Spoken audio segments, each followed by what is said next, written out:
au Burkina Faso, tout comme dans les établissements secondaires et supérieurs. Le phénomène de la drogue est une réalité.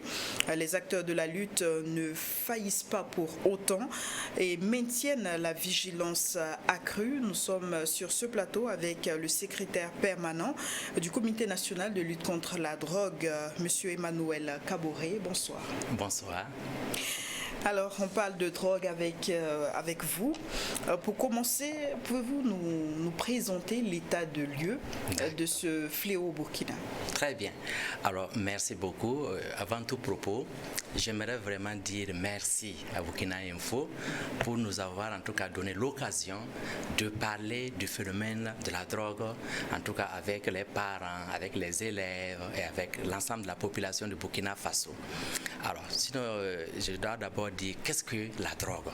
Il faut qu'on essaie de baliser le terrain, voilà, et dire que la drogue est définie par l'Office des Nations Unies contre la drogue et les crimes comme étant toute substance d'origine naturelle ou fabriquée, c'est-à-dire obtenue par synthèse, qui, lorsqu'elle est absorbée par un être vivant, ça veut dire comme elle a consommé, la personne a consommé, elle a injecté ça, ou bien elle a inhalé, si c'est dans son corps, ça modifie une ou plusieurs de ses fonctions. Donc ça touche le système nerveux et ça modifie le comportement de la personne qui a consommé. Alors déjà défini, on dira alors qu'est-ce que la drogue? La drogue, on peut dire que le Nescafé, même l'alcool, le tabac, une fois que tu prends ces substances-là, ça modifie. Donc ce sont des drogues. Mais l'ONUDC, ils ont classé la drogue en deux catégories. On a d'abord les drogues dites licites et les drogues dites illicites. Les drogues licites sont les drogues dont la production, le transport, la commercialisation, même la consommation, c'est autorisé, mais réglementé. C'est réglementé. On peut voir que dans les écoles, c'est carrément interdit. Mais au niveau des grandes personnes, on peut vraiment consommer, mais à faible dose. Voilà. Sinon, que la drogue soit licite ou illicite, ça a les mêmes conséquences en définitive. Et deuxième catégorie, c'est les drogues dites illicites. Là, c'est des drogues dont la production, la commercialisation, la consommation, même la simple détention, c'est formellement interdit par la loi. Alors donc ça, on peut dire comme le cannabis, que vous avez cité, le cannabis, la cocaïne, l'héroïne, et tout ça sont des drogues vraiment dites illicites. Voilà, pour revenir maintenant à votre question, alors l'état des lieux. Dans le passé, le Burkina Faso était un pays de transit, mais de nos jours, nous voyons que c'est devenu vraiment un pays où la consommation vraiment est de plus en plus grande. Alors, nous n'avons pas une étude d'envergure pour dire le taux de prévalence, mais nous avons des études un peu parcellaires qui peuvent quand même nous dire que, en tout cas, la drogue est en train d'aller de l'avant. Alors, je prends l'exemple en 2011. Il y a eu une étude d'une thèse où on a vu que le taux de prévalence était de 1,73%. En 2019, une autre étude, bien sûr, d'une thèse, a vu que la drogue est partie jusqu'à la consommation. Alors, le taux de prévalence est jusqu'à 6,11%. Et là, on a vu qu'en moins de 10 ans, il y a eu une progression de 4,33%. Donc ça nous interpelle déjà. En plus de ça, on a d'autres types d'études. On a le CAPES, d'abord l'INST en 2021. Ils ont fait des études sur le tabac et l'alcool. Bon, sur un échantillon vraiment d'une population qu'ils ont vraiment ciblée. Et on a vu que sur la consommation de tabac, sur les dames, c'est 2,6%, mais sur les hommes, ça allait jusqu'à 13,5%. Alors, pour l'alcool, chez les dames, ça va jusqu'à 15,5% et chez les hommes, c'est 26,6%. Nous voyons que la consommation, en tout cas, est en plus. En plus de ça, en 2023, nous avons le CAPES qui a fait également une étude sur 1075 jeunes. Les jeunes là, c'est de 15 à 35 ans, dans 4 régions. Donc il y a le Ouagadougou, le centre, il y a les hauts-bassins, le centre-nord et l'est. Et là, sur les 1075, on a vu que plus de la moitié consomment l'alcool. Donc ces témoins nous disent que la consommation est encore grande en tout cas dans notre pays, au Burkina Faso. Alors, pour revenir aux drogues illicites, celles que vous avez énumérées, est-ce que ce sont les drogues qu'on retrouve dans ce pays? Oui, et effectivement, ce sont les drogues qu'on retrouve dans ce pays parce qu'au niveau des saisies, voilà, il y a le cannabis qui est vraiment la drogue, la quantité la plus élevée qu'on saisit. En plus du cannabis, il y a bien sûr l'héroïne, la cocaïne et même le crack. Ces drogues sont saisies, sinon, en tout cas au Burkina Faso, sans parler vraiment des médicaments de la rue où il y a des drogues comme le tramadol, tracédol et autres. Donc l'ensemble de ces drogues existent bel et bien au Burkina Faso. Mais est-ce qu'on est parvenu, je parle des acteurs de la lutte contre ce phénomène, est-ce que vous êtes parvenu à établir une sorte de plan d'approvisionnement ou d'introduction de la drogue au Burkina? Ok, alors merci bien. Effectivement, nous sommes en tout cas une structure de coordination de la lutte contre la drogue. Et nous coordonnons effectivement à travers 4 piliers. Alors, le premier pilier, c'est la prévention. Bon, là, on va revenir là-dessus avec notre campagne offensive. Alors, le deuxième pilier, c'est la répression. Là, ce sont les forces de défense et de sécurité qui se déploient pour lutter contre ces substances-là. Nous avons la police, nous avons la douane, la gendarmerie, les eaux et forêts, les GSP, la police municipale, et nous avons des saisies. Ils nous ont envoyé en tout cas les statistiques que nous avons pu capitaliser. Et nous avons vu bien sûr que en 2024, bien sûr, qu'on a fait l'AG, en 2024, les saisies montaient bien sûr à 133 tonnes de toutes les drogues confondues. Et on a pu quand même interpeller 522 personnes qu'on a, en tout cas, on a envoyé devant les parquets pour en tout cas être jugés. Alors donc il y a un plan quand même qui est déployé à travers les actes dont je dis, et les forces de défense et de sécurité dans toutes les frontières, à tous les niveaux, se déploient en tout cas pour contrer, pour arrêter l'entrée en tout cas massive de ces substances.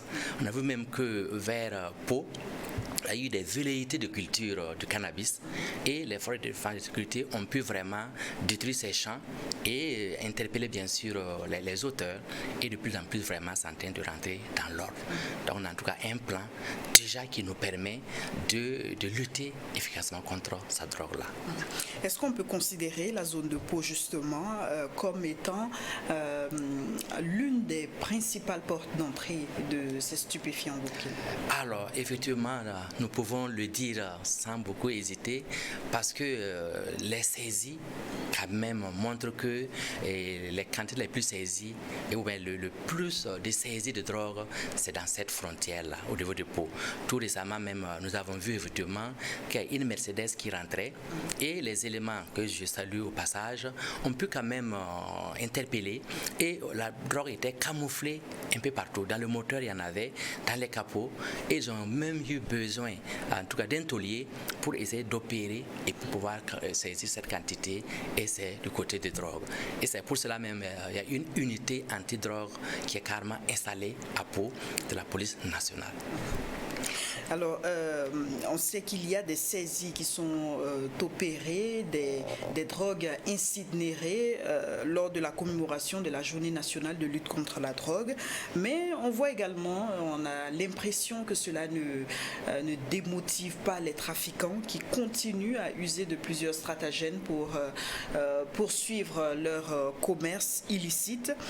Est-ce que par moment, les acteurs de la veille sombre peut-être face à un léger découragement, face à ce qu'on pourrait qualifier de cycle vicieux? Ok, merci bien. Alors, découragement, je dirais non. Pas de découragement parce que à chaque fois, il y a toujours des saisies que nous opérons, et je sais qu'il n'y a pas assez de moyens vraiment qu'on a dédiés spécialement pour la drogue. Mais nous voyons qu'il y a des saisies. Donc, il n'y a pas de découragement. Peut-être c'est que je voulais faire comme un clin d'œil. Effectivement, à chaque fois qu'ils font des saisies, alors souvent, il faut peut-être une motivation.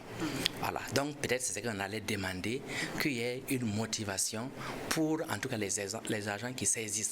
Parce que le phénomène, c'est tellement onéreux, ça veut dire la drogue coûte très cher, et à chaque fois que les forces de défense et de sécurité sont en contact avec eux, ils ont souvent des propositions pour pouvoir vraiment ne pas, en tout cas, que la drogue ne soit pas saisie. Voilà, mais en tout cas, ils refusent et les saisies se sont toujours opérées. Alors, je dirais également que quand même la lutte décourage un petit peu. Alors, parce que je me disais qu'en 2023, les quantités saisies étaient de l'ordre de 317 tonnes. Mais en 2024, c'est un peu baissé, 133 tonnes. Donc je me dis quand même que ça décourage en même temps quand même ceux qui font rentrer, parce qu'ils voient qu'ils font rentrer, mais en tout cas c'est saisi. Et le fait qu'on incinère, nous pensons que ça doit normalement décourager ces gens. Vous ramenez, nous allons prendre, mais détruire parce que ça ne peut rien faire d'autre que détruire en tout cas la population. Donc de ce côté, nous sommes sûrs et convaincus qu'au contraire, ça galvanise nos forces de défense et de sécurité, notre population laborieuse, en tout cas qui se bat contre cette drogue, et ils ne vont pas du tout nous décourager, parce que chaque fois, en tout cas, ils améliorent, ils changent de stratégie, mais nous allons toujours nous battre pour que, en tout cas, la drogue puisse diminuer dans le Burkina Faso que nous sommes. Alors la lutte, elle est assez complexe, d'autant plus que le milieu scolaire est maintenant dans le viseur des trafiquants. On sait que le commissariat permanent du Comité national de lutte contre la drogue a procédé le 24 avril au lancement de la campagne offensive contre la drogue en milieu scolaire, et le lancement a eu lieu à l'école Baoguin. Cette campagne qui vise à sensibiliser surtout les élèves de 150 établissements sur les dangers liés à la drogue. Alors, ma question est, comment est-ce que le phénomène de la drogue se manifeste en milieu scolaire? Ok, alors merci bien.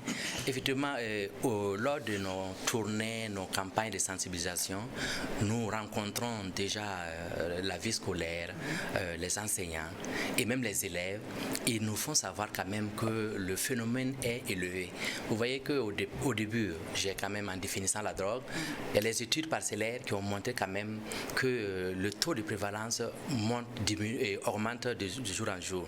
Alors nous voyons même qu'il y a les élèves maintenant qui n'ont plus peur de leur maître, les élèves qui déconnent, et nous voyons que ce sont ces substances qui les permettent d'aller en tout cas dans ce sens-là.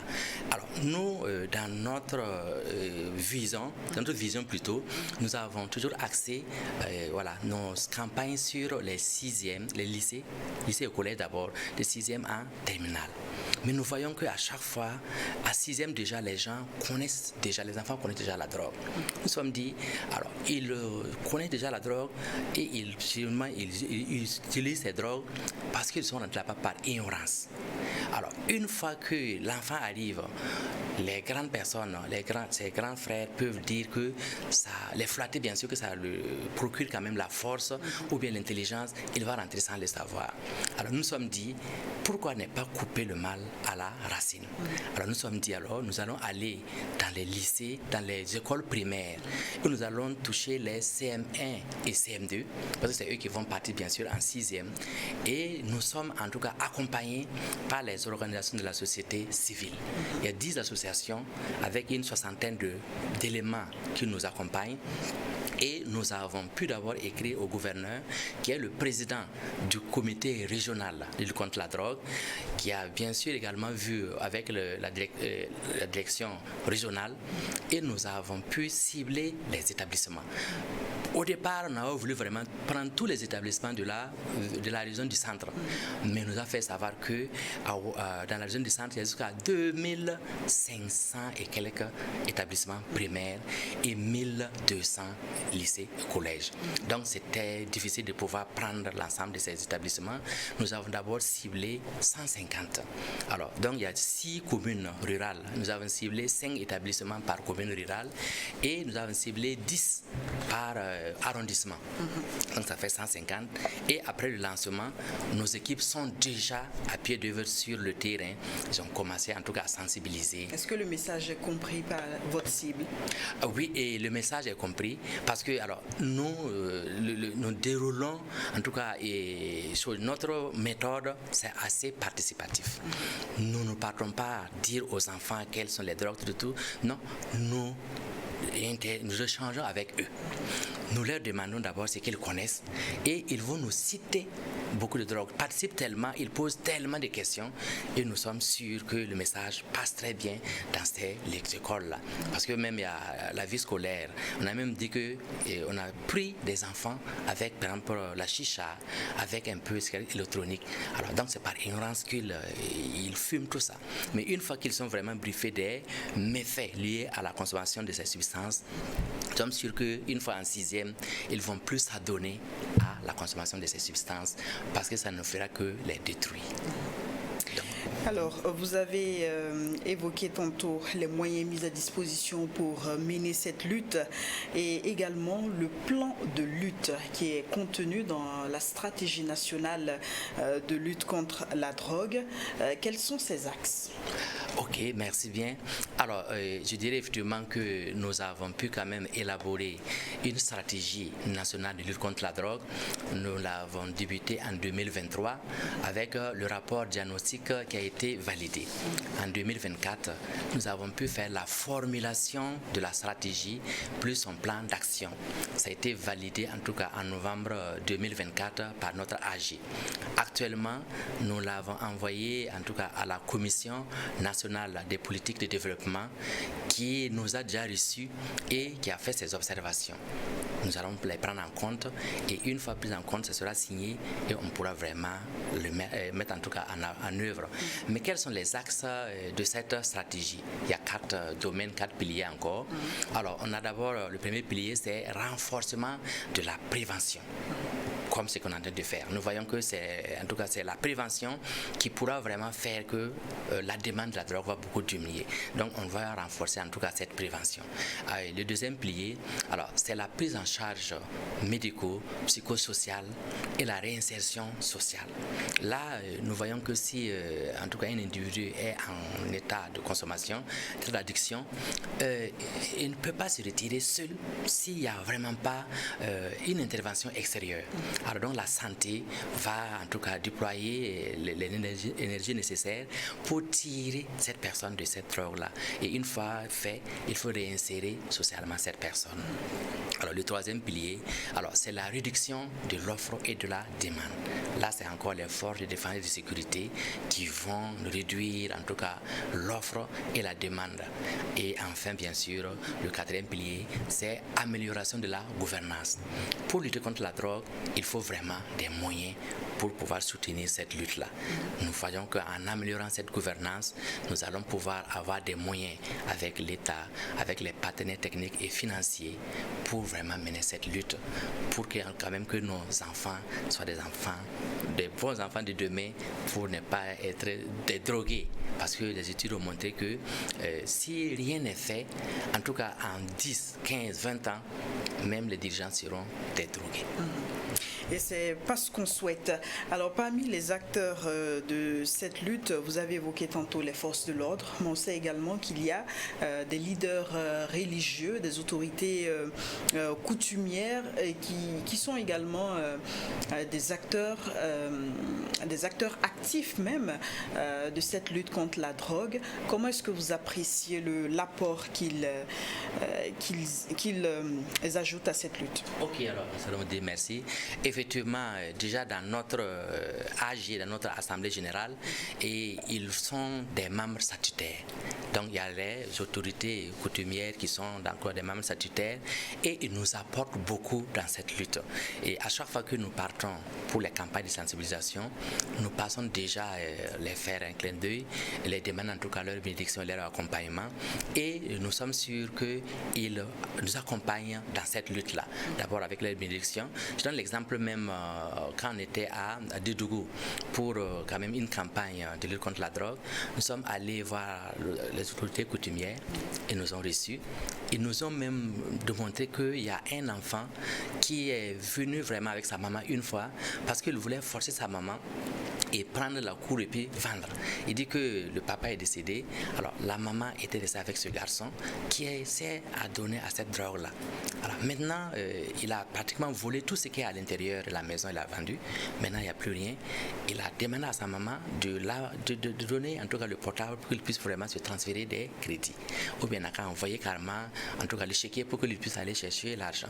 Et la maman ne savait pas quoi faire, elle s'est réfugiée sur le chef et l'enfant a poursuivi. C'est les chefs qui se sont vraiment impliqués pour vraiment taire en tout cas cette chose. Donc je me dis que les autorités coutumières et même religieuses lors des prêches accompagnent vraiment le SPCLND pour en tout cas lutter, sensibiliser et lutter en tout cas contre la drogue dans ce milieu-là. On pourrait refermer cet entretien avec la lutte contre la drogue en milieu scolaire. C'est vrai que c'est un phénomène qui prend de l'ampleur et qui est très préoccupant pour les parents des élèves ou des enfants. Quels doivent être les signes déclencheurs? Ok, merci bien. Effectivement, nos cibles, ce sont les parents d'élèves, effectivement. À chaque fois que nous partons en campagne, en plus des élèves, nous rencontrons les parents et nous avons un module sur la parentalité responsable. Alors, nous avons des signes d'alerte que nous essayons de discuter avec les parents pour que le parent sache que si un enfant est en contact avec la drogue, les signes ne se trompent pas. Alors, vous allez voir d'abord que l'enfant qui était un peu turbulent peut devenir calme et peut se mettre dans un coin. Alors, ce n'est pas forcément un signe plutôt de consommation, mais c'est quand même interpelle le parent à voir. Ou bien l'enfant sort, il revient tout parfumé. Alors, c'est un signe interpellateur. Alors, donc, il y a beaucoup de signes d'alerte qu'on va peut-être trouver dans d'autres plateaux pour vraiment le dire. Voilà, le parent doit quand même regarder bien son enfant. Nous mettons nos enfants au monde, nous les aimons, les mettons à l'école, mais une fois dehors, nous n'avons plus le contrôle. Alors, l'enfant peut être vraiment dans un milieu que vous ne savez pas. Mais une fois que vous le savez très tôt, vous pouvez vraiment le retirer de ce milieu, en tout cas en approchant les techniciens, les spécialistes, pour en tout cas lui permettre qu'on puisse le retirer. Alors donc je dirais bien sûr que les parents sont vraiment la cible privilégiée même, parce que tout commence au niveau de la famille. Et en plus nous avons encore des programmes comme Strong Family qui nous met en contact avec les parents et les élèves. Et nous pensons que en tout cas ce programme pourra vraiment encore aider davantage les parents à bien encadrer les enfants.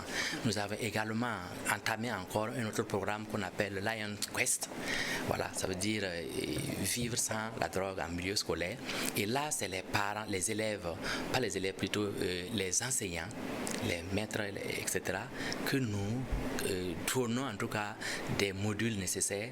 Nous leur donnons une formation pour qu'ils puissent vraiment amener l'enfant à être responsable dès le départ pour ne pas en tout cas tomber dans ces drogues-là.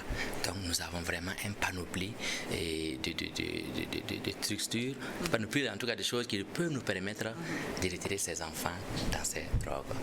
Voici donc une interpellation qui est faite à l'endroit des parents d'élèves et d'enfants afin qu'ils soient plus vigilants en ce qui concerne le comportement de leurs enfants. Merci à Emmanuel Kaboré, le secrétaire permanent du CNLD. Merci à vous d'être venu et bonne mission en tout cas. Merci bien, c'est nous qui vous disons merci pour nous avoir en tout cas donné l'occasion de parler en tout cas à la population, aux parents d'élèves. Merci à vous fidèles téléspectateurs. Nous sommes au terme du 100% Info. Merci pour votre attention.